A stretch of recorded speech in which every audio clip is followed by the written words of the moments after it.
Belagavi DCC bank ನಿರ್ದೇಶಕರ ಚುನಾವಣೆಯಲ್ಲಿ high drama ನಡೆದಿದೆ. ರಾಯಭಾಗ ಕ್ಷೇತ್ರದ ಜಾರಕಿಹೊಳಿ ಪ್ಯಾನೆಲ್ನ ಅಭ್ಯರ್ಥಿ ಅಪ್ಪಾಸಾಹೇಬ್ ಕುಲಗೋಡೆ ಮತದಾನ ಹಕ್ಕು ಪಡೆದವರ 40 ಡೆಲಿಗೇಷನ್ ಫಾರ್ಮ್ ಕೊಟ್ಟಿಲ್ಲ ಅಂತ ಬಸಗೌಡ ಆಸಂಗಿ ಬೆಂಬಲಿಗರು ಆರೋಪ ಮಾಡಿದ್ದಾರೆ.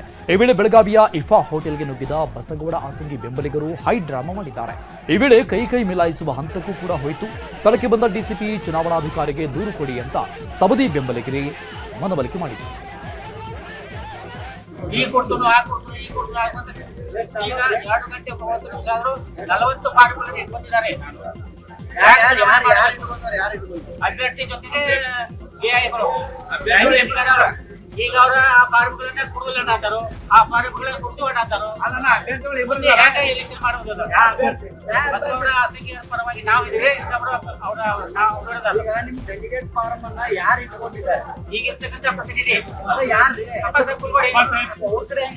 ಅವರು ಮುಂಚೆನೆ ಈಗ ಇದ್ರು. ಅವ್ರು ಅಲ್ಲೇ ಇಂಜೆಕ್ಷನ್ ಕುಡ್ಕೊಂಡು ಫಾರ್ಮ್ ಸರಿಯಾಗಿ ಹೋಗ್ಬೇಕು ಅಂತ ಮುಖಾಂತರ. ಕಲಬುರಗಿಯ ಚಿತ್ತಾಪುರದಲ್ಲಿ ಆರ್ಎಸ್ಎಸ್ ಪಥಸಂಚಲನ ದಂಗಲ್ ಜೋರಾಗಿದ್ದು ಈಗ ಹೈಕೋರ್ಟ್ ಮೆಟ್ಟಿಲೇರಿದೆ.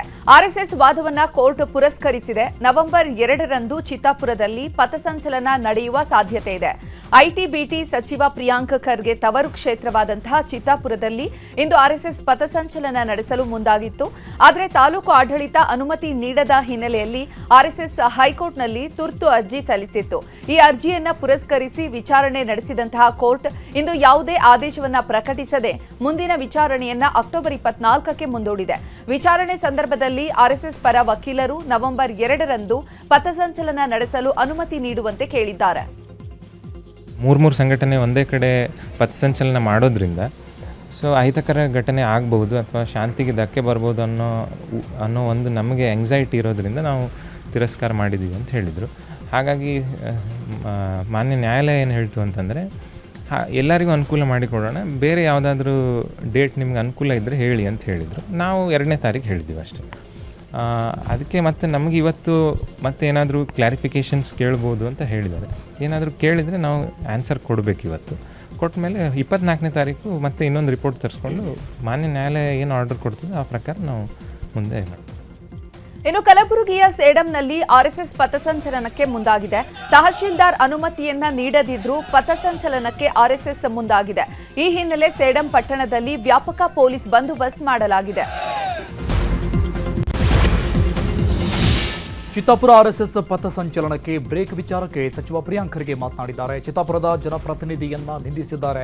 ಯಾಕೆ ಈಗಲೇ ಪಥಸಂಚಲನ ಮಾಡಬೇಕು ನೀವು ಅಂತ ಪ್ರಿಯಾಂಕ್ ಖರ್ಗೆ ಪ್ರಶ್ನೆ ಮಾಡಿದ್ದಾರೆ.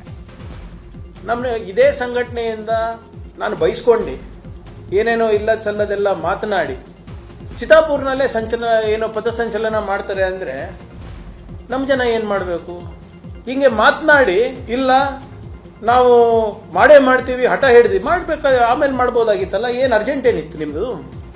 ನೀವು ಯಾವ ಪಾಪ ಅಮಾಯಕರ ಹತ್ರ ದಿನ ನಮಗೆ ಫೋನ್ ಕರೆ ಮಾಡಿ ಬೆದರಿಕೆ ಕೊಡ್ತೀರಾ? ಅದ್ರ ನಾವು ಕಾನೂನು ಕ್ರಮ ತಗೊಂಡ್ರೆ ನೀವು ಕಾನೂನನ್ನು ಮೀರಿ ನಾವು ಪಥಸಂಚಲನ ಮಾಡ್ತೀನಿ ಅಂತ ಬರೋದ ಅವಶ್ಯಕತೆ ಏನಿದೆ? ಇದೇ ಡೇಟಿಗೆ ಬರಬೇಕು ಅಂತ ಏನು ಅವಶ್ಯಕತೆ ಇದೆ? ಯಾವಾಗ ಜನರಲ್ಲಿ ನೀವು ನಿಮ್ಮ ಮಾತಿನಿಂದ ಜನರಿಗೆ ಘಾಸಿಯಾಗಿದೆ, ಜನರಿಗೆ ಮನಸ್ಸಿಗೆ ನೋವಾಗಿದೆ, ಆಕ್ರೋಶದಲ್ಲಿದ್ದಾರೆ, ಅವಾಗೇ ಮಾಡಬೇಕಂತ ಏನಿದೆ? ಚಿತ್ತಾಪುರದಲ್ಲಿ ಆರ್ಎಸ್ಎಸ್ ಪಥಸಂಚಲನಕ್ಕೆ ಹೈಕೋರ್ಟ್ ಅನುಮತಿ ವಿಚಾರಕ್ಕೆ ವಿಪಕ್ಷ ನಾಯಕ ಅಶೋಕ್ ಪ್ರತಿಕ್ರಿಯೆ ನೀಡಿದ್ದಾರೆ. ಪಥಸಂಚಲನಕ್ಕೆ ವಿಧಿಸಿದಂತಹ ನಿಷೇಧವನ್ನ ಹೈಕೋರ್ಟ್ ರದ್ದು ಮಾಡಿದೆ. ನವೆಂಬರ್ 2ರಂದು ಪಥಸಂಚಲನ ನಡೆಸಲು ಅನುಮತಿಯನ್ನ ನೀಡಿದೆ. ಚಿತ್ತಾಪುರದ ರಜಾಕರು ಇಂದು ನ್ಯಾಯದ ಮುಂದೆ ತಲೆಬಾಗಬೇಕಾದಂತಹ ಪರಿಸ್ಥಿತಿ ಬಂದಿದೆ ಅಂತ ಅಶೋಕ್ ವಾಗ್ದಾಳಿ ನಡೆಸಿದರು. ಚಿತ್ತಾಪುರದಲ್ಲಿ ಪಥಸಂಚಲನಕ್ಕೆ ಅನುಮತಿಯನ್ನ ಪಡೆಯುವಂತಹ ವಿಚಾರಕ್ಕೆ ಜಗದೀಶ್ ಶೆಟ್ಟರ್ ಪ್ರತಿಕ್ರಿಯೆ ನೀಡಿದ್ದಾರೆ. ಸಿಎಂ ಸಿದ್ದರಾಮಯ್ಯ ಪ್ರಿಯಾಂಕ್ ಖರ್ಗೆಗೆ ಏನಾಗಿದೆಯೋ ಗೊತ್ತಿಲ್ಲ, ನಾನು ಸಿಎಂ ಆಗಿದ್ದಾಗಿನ ಆದೇಶವನ್ನೇ ಮುಂದುವರಿಸಿರುವಂತಹದ್ದಾಗಿ ಹೇಳಿದ್ದಾರೆ. ಇವತ್ತು ಆಗಿದಂತಹ ಆದೇಶವನ್ನ ಸರಿಯಾಗಿ ಓದಿದ್ದಾರಾ?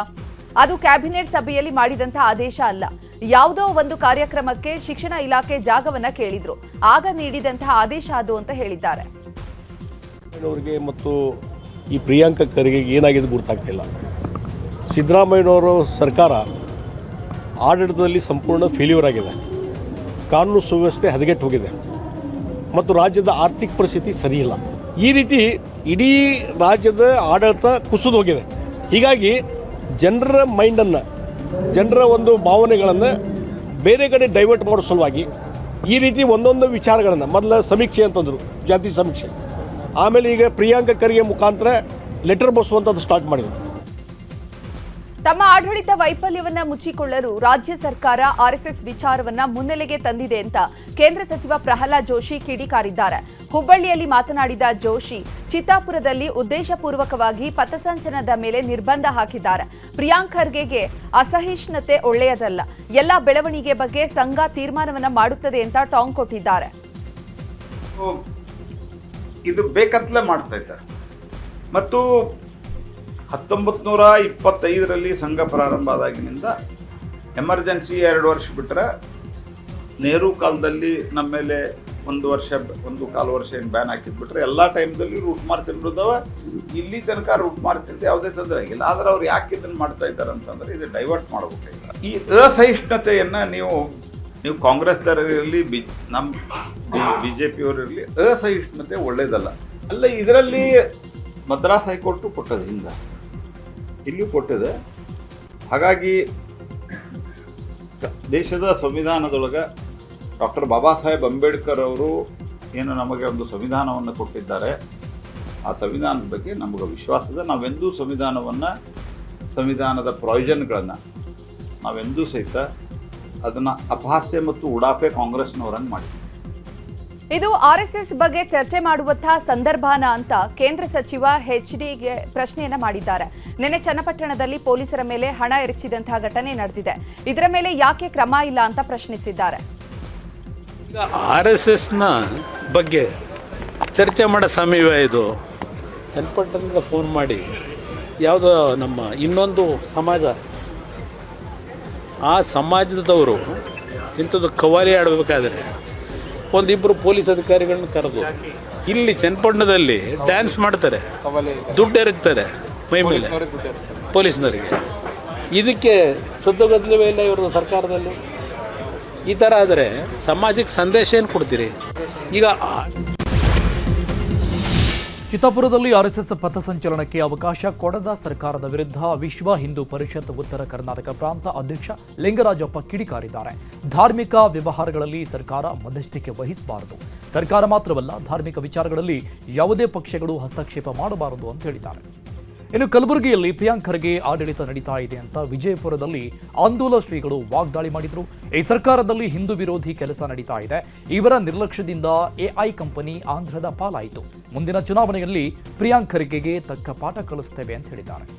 ಚಿತ್ತಾಪುರದಲ್ಲಿ ಆರ್ಎಸ್ಎಸ್ ಪಥಸಂಚಲನ ನಿಷೇಧಕ್ಕೆ ಶ್ರೀರಾಮ ಸೇನೆ ಮುಖ್ಯಸ್ಥ ಪ್ರಮೋದ್ ಮುತಾಲಿಕ್ ಖಂಡಿಸಿದ್ದಾರೆ. ಪಥಸಂಚಲನ ಬ್ಯಾನ್ ಮಾಡುವ ಮೂಲಕ ಶಿಸ್ತನ್ನ ಬ್ಯಾನ್ ಮಾಡಿದ್ದಾರೆ ಅಂತ ಮುತಾಲಿಕ್ ಸರ್ಕಾರದ ವಿರುದ್ಧ ಕಿಡಿಕಾರಿದ್ರು.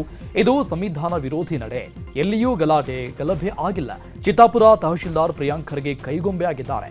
ಮುಂದೆ ಸೋಲಿನ ಭಯದಿಂದ ಪ್ರಿಯಾಂಕ್ ಖರ್ಗೆಗೆ ಇದನ್ನೆಲ್ಲ ಮಾಡಿಸ್ತಾ ಇದ್ದಾರೆ ಅಂತ ವಾಗ್ದಾಳಿ ಮಾಡಿದ್ದಾರೆ. ಆರ್ಎಸ್ಎಸ್ಗೆ ನಿರ್ಬಂಧ ಹಾಕೋ ಸರ್ಕಾರದ ಧೋರಣೆಗೆ ಮಾಜಿ ಸಚಿವ KN ರಾಜಣ್ಣ ಪರೋಕ್ಷ ಬೇಸರ ವ್ಯಕ್ತಪಡಿಸಿದ್ದಾರೆ. ಸರ್ಕಾರಿ ಜಾಗದಲ್ಲಿ ಆರ್ಎಸ್ಎಸ್ ಆಗಲಿ ಬೇರೆ ಯಾವುದೇ ಸಂಘಟನೆ ಆಗಲಿ ಅನುಮತಿಯನ್ನ ಪಡೆದು ಕಾರ್ಯಕ್ರಮ ಮಾಡಿ ಅಂತ ಹೇಳಿದ್ದಾರೆ. ಇದು ಎಷ್ಟರ ಮಟ್ಟಿಗೆ ಜಾರಿ ಆಗುತ್ತೆ ಅನ್ನೋದನ್ನ ನೋಡೋಣ. ಈದ್ಗಾ ಮೈದಾನದಲ್ಲಿ ನಮಾಜ್ ಮಾಡುವಾಗ ರಸ್ತೆಯಲ್ಲಿ ನಮಾಜ್ ಮಾಡ್ತಾರಪ್ಪ, ಅದಕ್ಕೆ ಅವರು ಪರ್ಮಿಷನ್ ತಗೋತಾರಾ? ಪರ್ಮಿಷನ್ ಕೊಡಿ ಅಂತ ಅವರು ಬರ್ತಾರಾ ಅಂತ ರಾಜಣ್ಣ ಪ್ರಶ್ನಿಸಿದ್ದಾರೆ.